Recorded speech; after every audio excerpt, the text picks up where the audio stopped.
Well, Democrats are in disarray down in the Sunshine State. Politico reports are having a post-election meltdown after the state party recorded one of the worst election performances in the nation.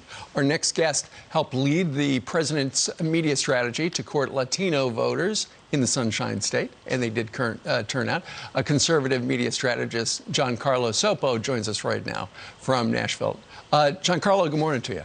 Good morning. How are you? I'm doing okay. You know, going into the election, the Democrats thought they might actually have a big blue wave across the state at the state legislature level. But that just sputtered and never turned out, did it? No. I mean, they thought they were overconfident in the polling. They thought they were going to pick up state legislature seats.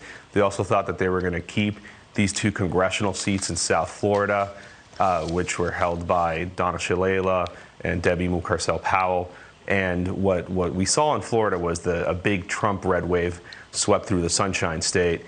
And Latinos were a very important part of that coalition. And what was it about Donald Trump that the Latinos appreciated? Well, President Trump delivered the best economy in history for Hispanic Americans. He also took a very firm stance against socialism. And as the people watching at home know, Cuban Americans like me, Venezuelans, Colombians, Nicaraguans, we don't really like socialism too much. And in fact, there's a headline in Politico yesterday. It said, "I'm not an effing socialist. Florida Democrats are having a post-election meltdown," because ultimately some of the signals that national Democrats were sending out about being, defund the police and socialism, that may have worked in certain sectors, but it was a dud in Florida. Yeah, I mean, all of the gains that the Democrats made with Hispanics in Florida since 2004 were entirely wiped out on election night.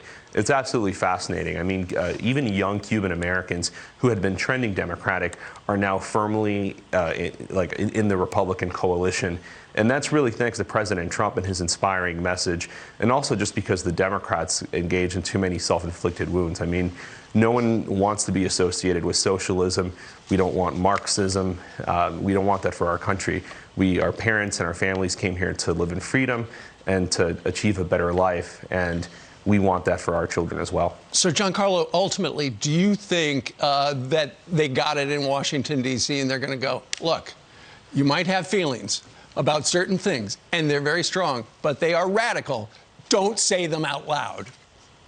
Yeah, and unfortunately, I really don't see that happening. I mean, what should really happen is that there was a time, when the Democrats, they've always had far-left radical voices, but they used to kind of marginalize them. Mm-hmm. There's no chance of that happening. Nancy Pelosi is not going to stand up to AOC and the squad.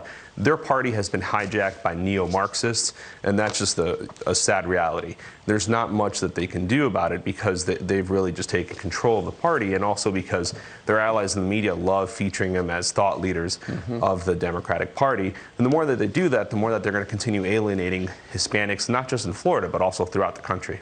All right, let's see what happens as they try to figure out where to go from here. Giancarlo Sopo, we thank you very much for joining us today from Nashville. Thank you very much. You bet.